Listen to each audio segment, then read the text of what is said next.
오늘은 장로 세움의 목적에 대해서 우리 살펴보면서 은혜를 나누고자 합니다. 오늘 말씀을 우리 하나하나 좀 살펴보면 같은 믿음을 따라 나의 참 아들이 되었다. 디도에게 그렇게 표현을 하고 있어요. 같은 믿음, 이건 바울이 가지고 있는 믿음이나 디도가 가지고 있는 믿음이 동일하다는 거예요. 예수를 구세주로 그리고 그 복음을 위해서 온전히 헌신된 삶을 살아가는 그런 입장에서 바울은 이 디도를 같은 믿음을 가진 자다.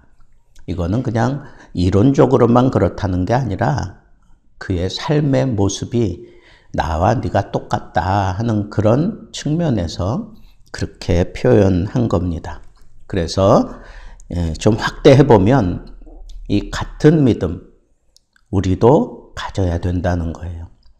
바울이 예수를 주로 고백하고 주를 위하여 일평생 헌신하며 살았던 것처럼 우리도 예수를 주로 받았으니 우리도 바울처럼 그렇게 복음을 위하여 온전히 헌신된 삶을 살아가야 된다라고 하는 그런 측면에서 우리도 바울과 같은 믿음을 가졌다라고 그렇게 당당하게 얘기할 수 있을 겁니다. 이 디도에 대해서 사도행전에는 디도라고 하는 이름이 전혀 나오질 않아요. 그런데 이 사도행전 외에 신약 성경에 보면 13번이나 이 디도가 등장을 하고 있습니다. 디도는 온전한 헬라 사람이에요. 아버지도 그렇고 어머니도 그렇고 다 헬라 사람들입니다.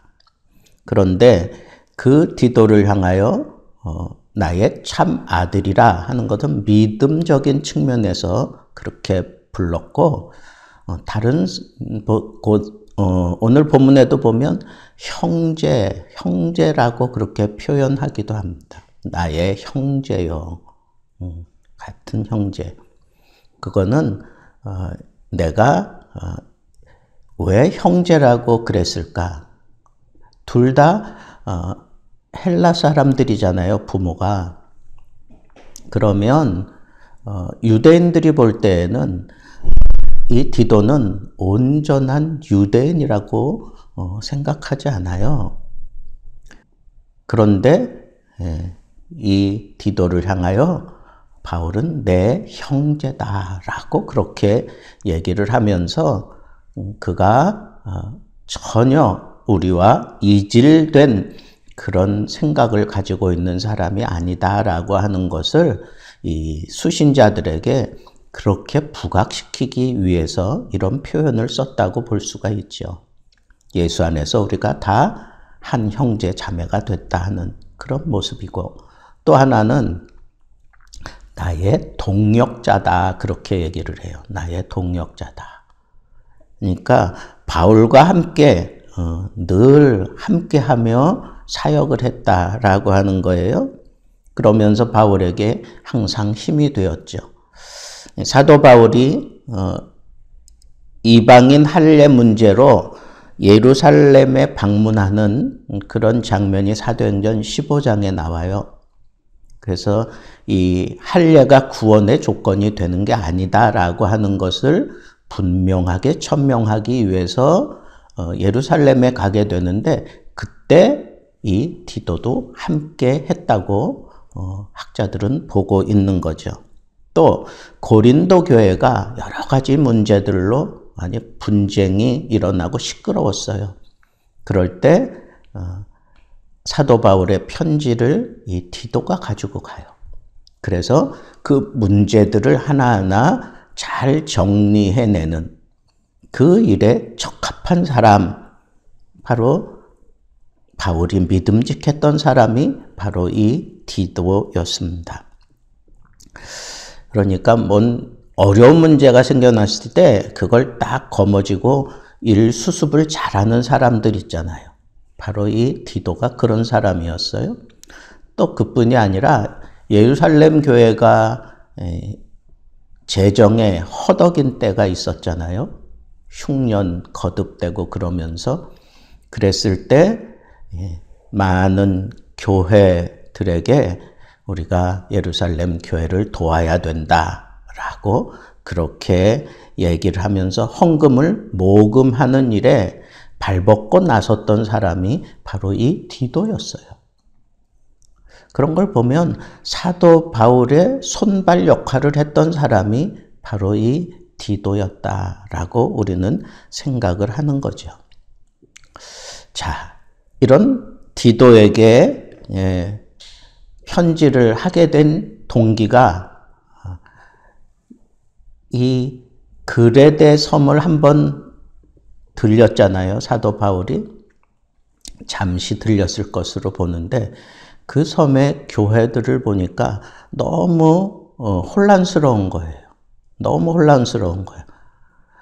그 당시에 아주 두드러진 이단이 둘이었어요. 하나는 영지주의고 다른 하나는 이 유대주의였어요. 그것도 반기독교적 유대주의.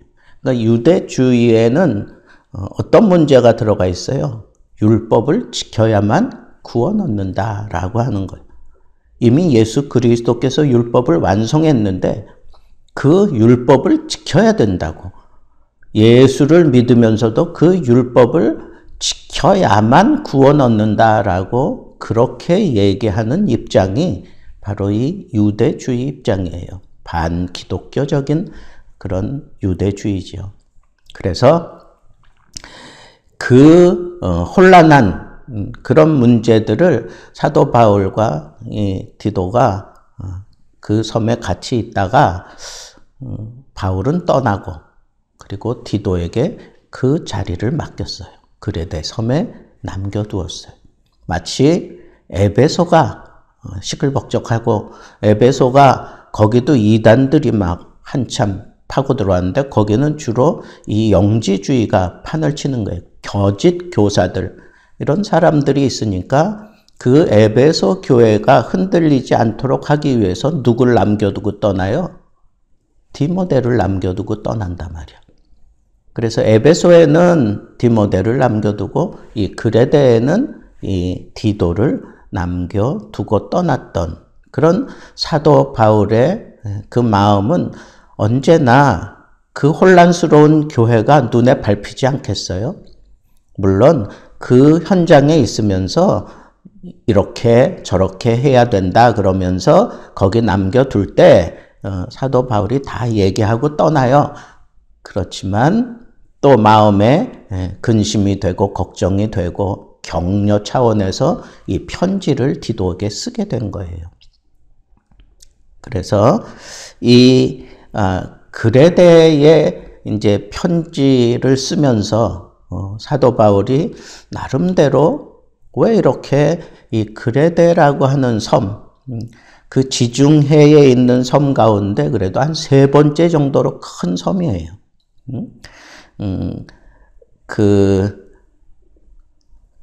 약 한 96km 지점에 위치한 섬이고 그레데는 시실리와 구브로 그 중간에 위치하고 있고 섬의 크기는 동서가 250km, 남북이 11km에서 50km, 또 지중해에서 시실리와 사르디아 그리고 구브로 다음으로 큰 섬이 바로 이 크레데 섬이다.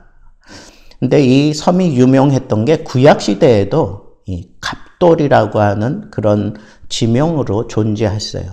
갑돌. 근데 이 갑돌은 블레셋 땅이었어요. 블레셋 그 지역이었어요. 그래서 블레셋 지역으로 있다가 BC 3000년에서 1500년경에 그 일대를 주도했던 그 미노아 문명이 있어요. 미노아 문명. 그러니까 상당히 이 그레데 섬은 문명적으로 앞서가던 그런 섬이었다. 그리고 그래서 그 섬이었지만 독립국가로 그렇게 존재를 했어요. 문화적인 영향을 받으면서 앞서가던 그런 도시였기 때문에 그렇게 독립국가로 있었어요. 그게 BC 67년까지 그렇게 독립국가로 있다가 그 해에 로마가 이제 점령을 해요. 그리고 난 이후에는 그냥 직할시, 로마에 속한 직할시가 되었지요.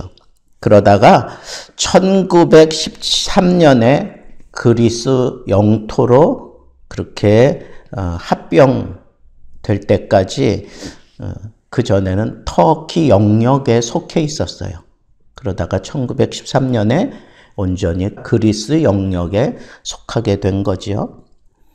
자, 이렇게 문화적으로 앞서가고 있었고, 그리고 상당히 큰 그런 섬이었고, 지중해 그 무역을 이렇게 주도해가는 그런 섬이었기 때문에 사도 바울이 생각할 때에는 이 섬에 그리스도의 복음이 잘 정착이 되면 아주 중요한 역할을 할 것이다 라고 생각했기 때문에 디도를 거기다 남겨두고 자기가 다 못다한 일 네가 해야 된다라고 그렇게 부탁하고 이 반기독교적 유대주의를 완전히 몰아나고 온전한 그런 복음을 심어야 되겠기에 디도를 남겨둔 거예요. 그래서 보낸 거죠. 그래서 이 사람들이 반기독교적 유대주의에 심취해 있을 뿐 아니라 자기들은 항상 앞서가는 문명 국가라고 생각했어요. 문명인이라고 생각했기 때문에 원래 이게 똑똑한 사람들이 콧대가 넘잖아. 그러니까 자기 얘기 아니면 사람들 다 인정 안 하고 그러잖아요. 그러다 보니까 믿음은 가지긴 가지는데 상당히 어떤 믿음일까요? 행함이 없는 믿음이야. 말로는 뭐 떠벌리는데 행동이 뒤따르지 않는 그런 약한 믿음을 가지고 있는 교회가 바로 이 그레데 섬에 있는 교회였어요.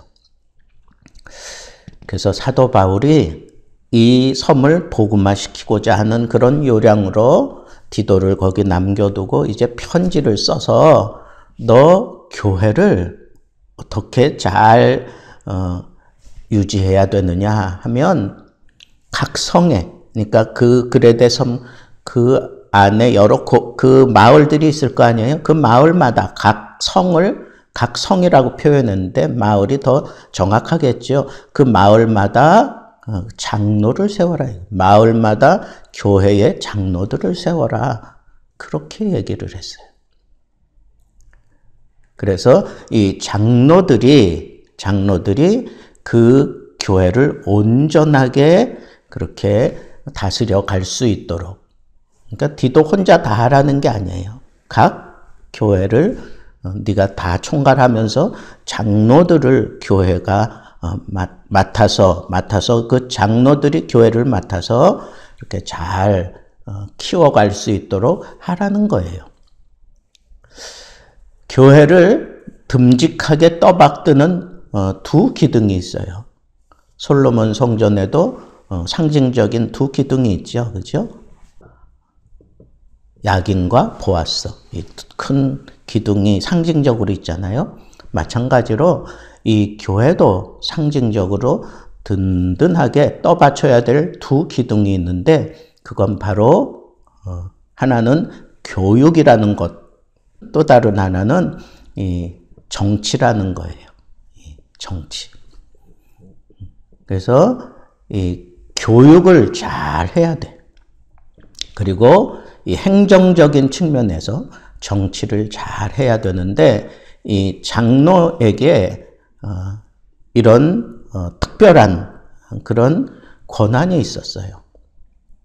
그래서 그 장로를 세울 때 그냥 디도가 그냥 알아서 혼자 임명하는 게 아니라 그 교회가 세워지면 그 교회 모든 그 회중들이 협력해서 이 교회를 또 바칠 수 있는 사람을 상의해서 세우는 거죠. 세우는데 세울 때 사도적인 권위를 가지고 그들을 세우는 거예요. 그래서 그 사도적인 권위를 가지고 세우려니까 그 사도의 역할을 해야 되는 사람이 누구예요? 바로 디도거든. 그러니까 여러분 이 교육적인 측면에서 주로 디도가 감당을 했다면 교회 행정적인 측면에서 그 당시 세워지는 장로들을 세워서 교회가 원활하게 돌아갈 수 있도록 그렇게 사도 바울이 명령을 하는 거예요. 물론 그 장로들, 세워진 장로들도 사도적인 어떤 그런 권한을 부여받고 성도들을 가르치겠죠. 그러나 엄밀히 얘기하면 사도들의 그 가르침을 그대로 받아서 가르쳐야 되는 거예요. 그게 신약 시대의 교회의 모습이었어요. 자, 그렇다고 하면 이 사도 바울이 그곳의 중요성을 충분히 헤아리고 디도에게 명령한 게 장로를 세우라는 거예요. 그러니까 교회가 그냥 뭐 사람들이 모여서 자기들끼리 뭐 이러니 저러니 하면서 막 그렇게 끌고 가게 만들지 않고 분명한 조직을 세워서 이 교회를 원활하게 이끌어 가라고. 이미 초대 교회가, 그죠? 예루살렘 교회가 그 모든 행정적인 그런 수반을 이렇게 동원시키기 위해서 7 집사를 세웠던 것처럼 이 장로들을 그렇게 세워라 하는 거예요. 그런데 어떤 장로를 세우라고 했느냐? 여기 보면 책망할 것이 없다. 이건 문자적으로 붙잡히지 않는다. 그런 뜻이에요. 도덕적으로나 율법적으로 붙잡히지 않는 그런 책망할 것이 없고 또 한 아내의 남편이며 이건 혼인 관계에서 자신의 배우자에게 충실할 것을 얘기하는 거예요. 그리고 자기 아내를 버리거나 아니면 여러 아내를 두지 말라는 거예요. 이건 그 시대 상황에 그런 일들이 너무 빈번하게 있기 때문에 이건 제 그냥 추측인데 제가 이 육지에만 있다가 이제 바닷가로 가서 사역을 잠시 하고 올라왔잖아요. 근데 그냥 제가 느끼는 바가 그래요. 이 바닥을 끼고 있는 그런 사람들은 이 도덕적으로 조금 문란한 그런 생각을 좀 가지고 있구나 하는 걸 그렇게 좀 느껴본 적이 있어요.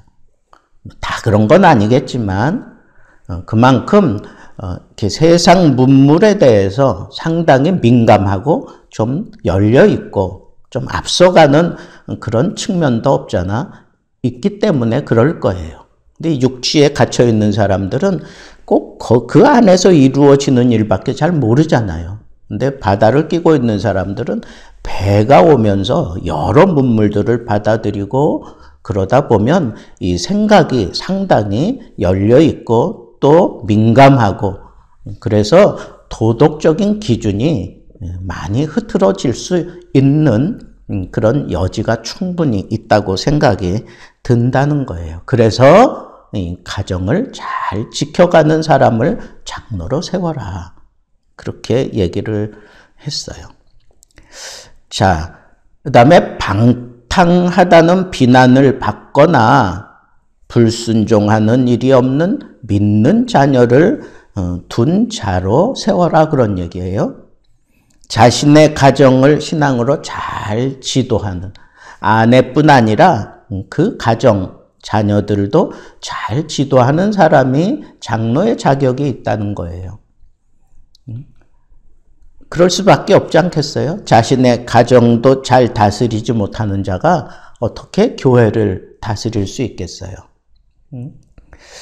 그래서 카르타고 종교회의에서 이 감독과 장로와 집사는 그 가족 전체가 교회 교인이기 전에는 임명되어서는 안 된다. 그렇게 아예 못을 박아버렸어요. 종교회의에서.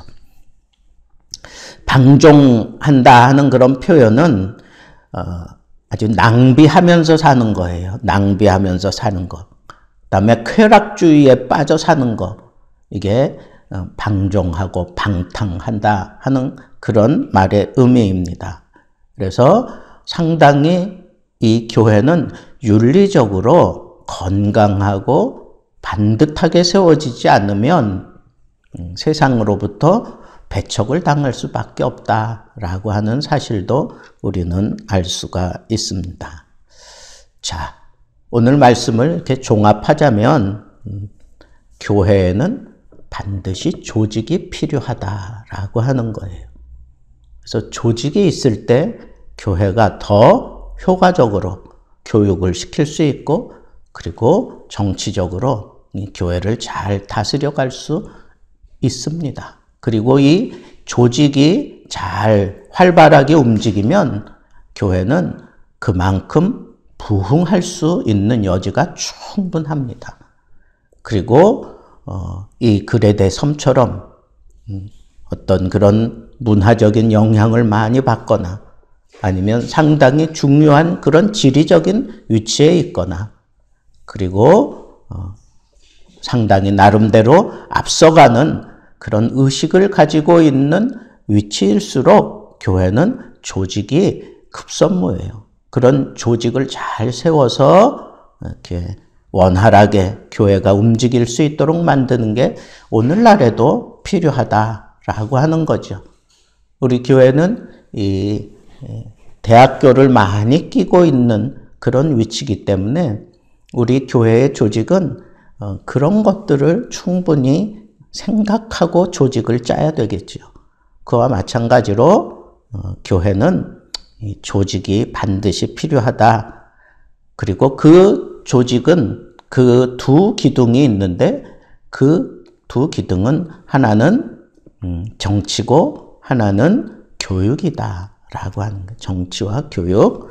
그 다음에 이런 다음 시간에는 우리가 감독에 대해서 또 살펴보겠지만 이 장로와 감독 같은 이런 교회의 그 지도자들, 멤버십들을 통해서 교회가 이 교육과 이 행정을 잘 수반하게 될 때 건강한 교회 구실을 감당할 수 있다라고 하는 것을 우리가 생각하고 무엇보다도 사도적인 전통을 통해서 이런 멤버십들이 세워져야 된다.